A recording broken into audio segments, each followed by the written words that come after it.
Angel Jomy, Josmon Vavachan. യൂണിറ്റിന്റെ പ്രവർത്തനങ്ങൾ. Little ഫവർ യൂണിറ്റിന്റെ കുടുംബയോഗങ്ങൾ മാസത്തിന്റെ 3ാമത്തെ ഞായറാഴ്ച ഉച്ചകഴിഞ്ഞ് 5 മണിക്ക് പ്രസിഡന്റിന്റെ അധ്യക്ഷതയിൽ ബഹുമാനപ്പെട്ട വികാരിയച്ഛന്റെയും സിസ്റ്റേഴ്സിന്റെയും നേതൃത്വത്തിൽ കൂടുന്നു. പ്രാർത്ഥനാ ഗാനത്തോടെ യോഗം ആരംഭിക്കുന്നു. അധ്യക്ഷൻ പ്രാരംഭ പ്രാർത്ഥന ചൊല്ലുന്നു. അതിനുശേഷം കുടുംബാംഗം ബൈബിൾ വായിക്കുന്നു. കുട്ടികൾ, മുതിർന്നവർ, സിസ്റ്റേഴ്സ്, വികാരിയച്ഛൻ എന്നിവർ വചന സന്ദേശം നൽകുന്നു. തുടർന്ന് സമൂഹ പ്രാർത്ഥന ചൊല്ലുന്നു. സമ്മേളനത്തിലേക്ക് കുടുംബാംഗം സ്വാഗതം പറയുന്നു. തുടർന്ന് സെക്രട്ടറി റിപ്പോർട്ട് വായിക്കുന്നു. ട്രഷറർ കണക്ക് ബോധിപ്പിക്കുന്നു. അധ്യക്ഷൻ അറിയിപ്പുകളും ചർച്ചകളും പറയുന്നു. വികാരിയച്ഛൻ വേണ്ടത്ര നിർദ്ദേശങ്ങളും ഉപദേശങ്ങളും നൽകുന്നു. ജന്മദിനം, വിവാഹ വാർഷികം ആഘോഷിക്കുന്നവർക്ക് അനുമോദനങ്ങളും ആശംസകളും അർപ്പിക്കുന്നു. കുടുംബങ്ങളുടെയും കുട്ടികളുടെയും ഹാജർ രേഖപ്പെടുത്തുന്നു. അടുത്ത കുടുംബയോഗം നടത്തേണ്ട വീടും വചനഭാഗവും അറിയിക്കുന്നു. സ്നേഹവിരുന്നിൽ എല്ലാവരും പങ്കെടുക്കുകയും വൈസ് പ്രസിഡന്റിന്റെ നന്ദി പ്രകാശനത്തെ തുടർന്ന് യോഗം അവസാനിപ്പിക്കുന്നു. ഇടവകയുമായി ചേർന്ന് യൂണിറ്റ് അടിസ്ഥാനത്തിൽ നടത്തിവരുന്ന ഞായറാഴ്ച കുർബാനയിലെ നേതൃത്വം, പള്ളി വൃത്തിയാക്കൽ, ഒക്ടോബർ മാസത്തിലെ ജപമാല, തിരുനാളുകളിലെ പങ്കാളിത്തം, നോമ്പുകാല പിരിവ്, ആരാധന, ഓണാഘോഷ പരിപാടികൾ, ക്രിസ്മസ് ആഘോഷ പരിപാടികൾ, ഊട്ടുതിരുനാൾ എന്നിവയിൽ സജീവമായി പ്രവർത്തിക്കുവാൻ ഈ യൂണിറ്റിന് കഴിഞ്ഞിട്ടുണ്ട്. യൂണിറ്റിലെ ഏതെങ്കിലും അംഗങ്ങൾ നിരാതരായാൽ പലതരോടുള്ള ആദരസൂചകമായി മൃതദേഹത്തിൽ റീത്ത് വയ്ക്കുകയും മരണാനന്തര ശുശ്രൂഷകളിലും ആ ഭവനത്തിൽ വെച്ച് നടത്തപ്പെടുന്ന കൊന്ത നമസ്കാരത്തിലും എല്ലാവരും പങ്കെടുക്കുന്നു. അനുമോദനങ്ങൾ. 2023 SSLC പരീക്ഷയിൽ ഫുൾ A+ നേടിയ ലൈന വർഗീസിനെ അനുമോദിക്കുകയും സമ്മാനം നൽകുകയും ചെയ്തു. 2023 ലോഗോസ് പരീക്ഷയിൽ ഈ യൂണിറ്റിൽ നിന്നും റോസ്ലി പാപ്പച്ചനും മരിയ ബാബുവും സമ്മാനം നേടി. മൂക്കുന്നൂർ കരൂർത്തി കൊറോനകളിലെ ദേവജന സംഗമത്തിൽ നമ്മുടെ ഇടവകയിൽ നിന്ന് ഈ യൂണിറ്റാണ് രംഗപൂജ അവതരിപ്പിച്ചത്. വികാരിയച്ഛനവർക്ക് സമ്മാനം നൽകി. നല്ല അഭിപ്രായങ്ങളും അനുമോദനങ്ങളും ലഭിക്കുകയുണ്ടായി. അതിരൂപത സംസ്ഥാന കലോത്സവത്തിന് ഈ യൂണിറ്റിൽ നിന്നും ആൽബിൻ ജോയി, ജോസ്മോൻ വാവച്ചൻ, ആൻഡ്രിയ മാർട്ടിൻ, ഏഞ്ചൽ ജോമി എന്നിവർ പങ്കെടുത്ത് സമ്മാനം നേടി. ക്രിസ്മസ് കരോളിന് 3ാം സ്ഥാനം നേടി സമ്മാനം ലഭിക്കുകയുണ്ടായി. കൊന്ത നമസ്കാരത്തിന്റെ സമാപനം സ്നേഹവിരുന്നോടെ നെല്ലിക്കത്തെറ്റിൽ ജോസഫ് പാപ്പച്ചന്റെ ഭവനത്തിൽ ആഘോഷിച്ചു. നമ്മുടെ ഉയർച്ചയ്ക്കും വളർച്ചയ്ക്കും വേണ്ടി നമ്മോടൊപ്പം പ്രവർത്തിക്കുകയും നമുക്ക് വേണ്ടി നിർദ്ദേശങ്ങളും പ്രോത്സാഹനങ്ങളും നൽകിക്കൊണ്ടിരിക്കുന്ന ബഹുമാനപ്പെട്ട വികാരിയച്ഛനെയും സിസ്റ്റേഴ്സിനെയും വൈസ് ചെയർമാനെയും ഈ യൂണിറ്റിലെ എല്ലാ ഭാരവാഹികളെയും നന്ദി നിറഞ്ഞ ഹൃദയത്തോടെ ഓർക്കുന്നു. യൂണിറ്റിന്റെ വാർഷികാഘോഷങ്ങൾക്കും ദീപബലിക്കും വേണ്ടി വേദി ഒരുക്കി തന്ന പൈനാടത്ത് വാവച്ചൻ കുടുംബാംഗങ്ങൾക്കും ഈ യൂണിറ്റിന്റെ പേരിലുള്ള നന്ദി അറിയിക്കുന്നു. ഈ യൂണിറ്റിലെ എല്ലാ അംഗങ്ങളും സ്നേഹിച്ചും സഹായിച്ചും പങ്കുവച്ചും ഒത്തൊരുമയോടെ ജീവിക്കുവാൻ സർവശക്തനായ ദൈവത്തോട് പ്രാർത്ഥന യാചിച്ചുകൊണ്ട് ഈ റിപ്പോർട്ട് പൊതുജന സമക്ഷം സമർപ്പിക്കുന്നു എന്ന് സെക്രട്ടറി.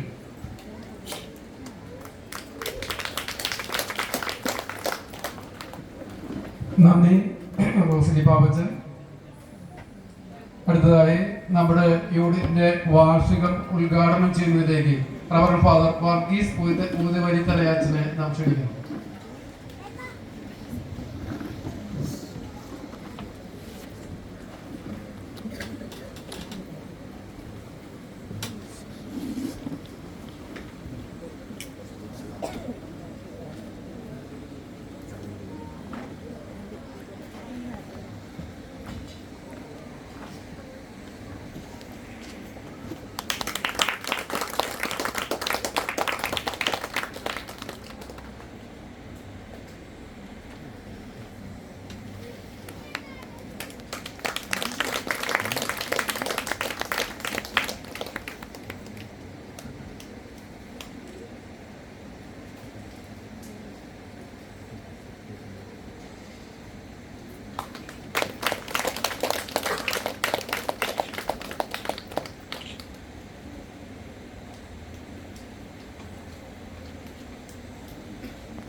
സ്നേഹബഹുമാനപ്പെട്ട മദർ, പ്രിയപ്പെട്ട തോമസ് ചേട്ടൻ, പ്രിയപ്പെട്ട പീറ്റർ ചേട്ടൻ, ബഹുമാനപ്പെട്ട സിസ്റ്റേഴ്സ്, കൈക്കാരന്മാരെ, പാരിഷ് കൗൺസിൽ അംഗങ്ങൾ, മറ്റ് യൂണിറ്റ് ഭാരവാഹികൾ, പ്രിയ കുടുംബ യൂണിറ്റ് അംഗങ്ങളെ, സഹോദരി സഹോദരങ്ങളെ, ഒത്തിരി സന്തോഷത്തോടു കൂടെയാണ് നമ്മളെല്ലാവരും ഇന്ന് ഈ മാവോയിസ്റ്റുകാരുടെ വീടിന്റെ മുറ്റത്ത് ഒരുമിച്ച് കൂടുക. നല്ലൊരു സായാഹ്നം നമുക്ക് തരുന്ന നമ്മുടെ ദൈവത്തോട് നന്ദി പറയാം. ഇവിടെ ഇങ്ങനെ ഒരുമിച്ച് കൂടുമ്പോൾ നമ്മുടെയൊക്കെ ഉള്ളിലൊരു സന്തോഷമുണ്ട്. നമ്മുടെയൊക്കെ വീടിന്റെ പല ഉത്തരവാദിത്തങ്ങളല്ലേ പലതായ കാര്യങ്ങളൊക്കെ മാറ്റിവെച്ചിട്ട് ഒരു കുടുംബമായ ഒരു കുടുംബത്തിന്റെ മുറ്റത്ത് നമ്മൾ ഒരുമിച്ച് കൂടി കുടുംബങ്ങളുടെ സന്തോഷം അത് കുറച്ചുകൂടെ വിശാലമായ രീതിയിൽ കൂട്ടായ്മയുടെ ആ സന്തോഷം നമ്മൾ അനുഭവിക്കുക. ഈ പ്രദേശത്ത് പ്രത്യേകിച്ച് നമുക്കറിയാം, വാഴച്ചാൽ ജംഗ്ഷനോടനുബന്ധിച്ചുള്ള 10-50 വീട്ടുകാരും നമ്മുടെ അയൽപക്കക്കാരും ഒക്കെ ചേർന്നുകൊണ്ട് നമ്മളെല്ലാവരും പരസ്പര ബന്ധിതരാണ് എന്ന് നമ്മൾ പറയാനുള്ള ഒരു മുട്ടിലെ ഒരു പൂ എടുത്താൽ ഇപ്പൊ നമുക്കറിയാം, നമ്മുടെ മധ്യസ്ഥ വിശുദ്ധ കൊച്ചുത്രേസ്യയാണ്. വിശുദ്ധ കൊച്ചുത്രേസ്യയുടെ കൈകളിലെ റോസാപ്പൂക്കളുണ്ട്. എന്താണ് ഈ റോസാപ്പൂക്കളുടെ അർത്ഥം എന്താണെന്ന് നിങ്ങൾക്ക് ഒരു പക്ഷെ അറിയാമായിരിക്കും, അല്ലെ? ആർക്കും അറിയാമോ? എന്തുകൊണ്ടാണ് ഈ കൊച്ചുത്രേസ്യയുടെ കയ്യിൽ ഇങ്ങനെ ഒരു കുടന്ന റോസാപ്പൂക്കൾ പിടിച്ചിരിക്കുന്നത്? എന്തുകൊണ്ടായിരിക്കാം? ആർക്കെങ്കിലും അറിയാമെങ്കിൽ പറയാം, സമ്മാനമെല്ലാം കൊടുക്കാം. എന്തുകൊണ്ടാണ് കൊടുത്തിരിക്കുന്നത്? എനിക്ക് അറിയത്തില്ല, മദറിന് ചിലപ്പോൾ അറിയാമായിരിക്കും, അല്ലേ? എന്റെ അറിവ് ശരിയാണ്. കൊച്ചുരഹസ്യം പറഞ്ഞ, ഞാൻ സ്വർഗത്തിൽ ചെല്ലുമ്പോൾ സ്വർഗത്തിൽ നിന്ന് ദൈവത്തിന്റെ അനുഗ്രഹങ്ങളാകുന്ന റോസാ പുഷ്പങ്ങൾ സ്വർഗത്തിലേക്ക് വർഷിക്കുമെന്നും. അപ്പൊ സ്വർഗത്തിൽ ഇരുന്നു കൊണ്ട് നമുക്ക് വേണ്ടി കൊച്ചുരഹസ്യ പുണ്യവതി പ്രാർത്ഥിച്ച് ദൈവത്തിന്റെ അനുഗ്രഹങ്ങളാകുന്ന റോസാ പുഷ്പങ്ങൾ വർഷിക്കുമെന്നാണ് പറയുന്നത്. ഞാനിതൊക്കെ ചിന്തിച്ചുകൊണ്ടാണ് ഞാനിന്ന് ഈ കുടുംബയൂണിറ്റ് ഭാഷയിൽ വന്നത്. ഇങ്ങനെ ബൈക്ക് കൊടുത്തത് നിങ്ങളോട് എന്തൊക്കെ പറയേണ്ടത്? പുത്രേസ്യയെ പറഞ്ഞ കാര്യം ഇങ്ങനെ സ്വർഗത്തിൽ നിന്ന് ഇങ്ങനെ റോസാ പുഷ്പങ്ങൾ വർഷിക്കുമെന്ന് പറഞ്ഞുകൊണ്ട് ഞാൻ നമ്മുടെ ജസ്റ്റിന്റെ കടയുടെ മുമ്പിൽ വന്നപ്പോൾ മുകളിൽ എന്തോ വീഴുന്നത് കണ്ടു. ഞാൻ വിചാരിച്ചു റോസാപ്പൂ ആയിരിക്കും വിചാരിച്ചു. പക്ഷെ റോസാപ്പൂ ആയിരുന്നില്ല, എന്റെ ഉടുപ്പിന്മേലെ കാക്ക കാഷ്പിച്ചതായിരുന്നു.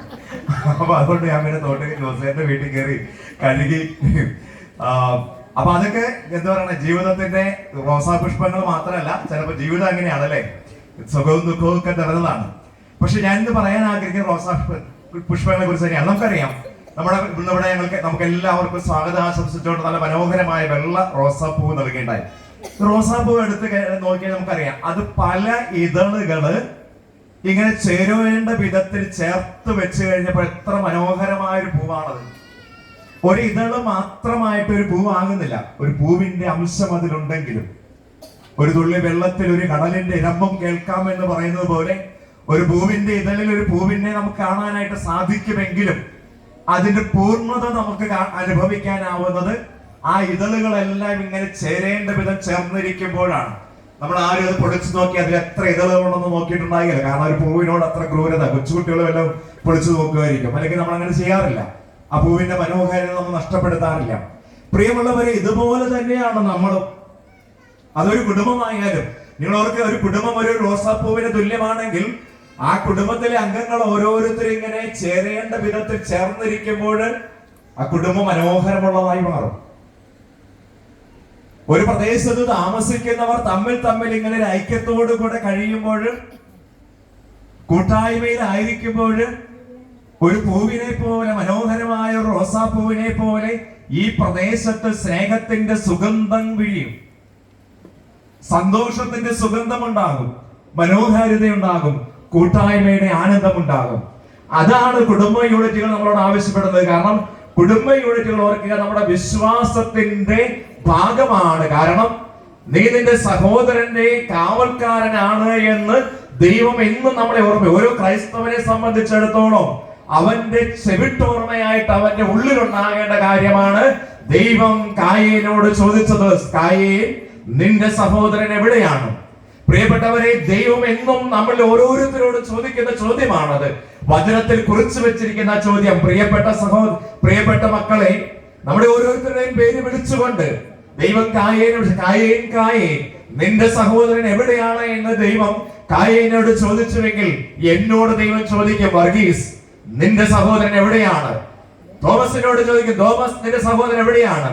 ആന്റണിയോട് ചോദിക്കും, ആന്റണി നിന്റെ സഹോദരൻ എവിടെയാണ്? കൊച്ചുത്രേസ്യയോട് ചോദിക്കും, കൊച്ചുത്രേസ്യ നിന്റെ സഹോദരി എവിടെയാണ്? അതെ, നമ്മുടെ സഹോദരങ്ങളെ കുറിച്ച് കരുതലുള്ളവനാകണം.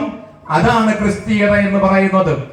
ആ കരുതലാണ്, ആ കൂട്ടായ്മയാണ് നമ്മുടെ കുടുംബ യൂണിറ്റുകളിലൂടെ നമ്മൾ പൂർത്തിയാക്കുന്നത്. അപ്പൊ നമ്മുടെ കുടുംബ യൂണിറ്റുകൾ, ലിറ്റിൽ ഫ്ലവർ കുടുംബ യൂണിറ്റ് വാഴച്ചാൽ ഭാഗത്ത് വിരിഞ്ഞു നിൽക്കുന്ന ഒരു റോസാ പുഷ്പമാണ്.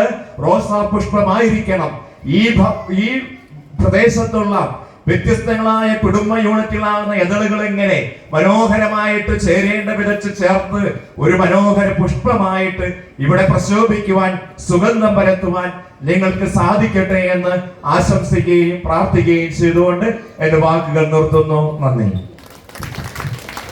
നന്ദി വികാരിയച്ച. അർത്ഥസമ്പൂർണവും സ്നേഹസമ്പുഷ്ടമായ അങ്ങയുടെ നല്ല വാക്കുകൾക്ക് അച്ഛൻ അതിരൂപതാ തലത്തിൽ ലോഗോസ് ക്വിസ് മത്സരത്തിന് ഈ യൂണിറ്റിനെ പ്രതിനിധീകരിച്ച് ഏറ്റവും ടോപ്പ് മാർക്ക് കിട്ടിയ 2 പേർക്ക് അച്ഛൻ സമ്മാനം കൊടുക്കുന്നതാണ്. ഒന്ന് റോസ്ലി പാപ്പച്ചനും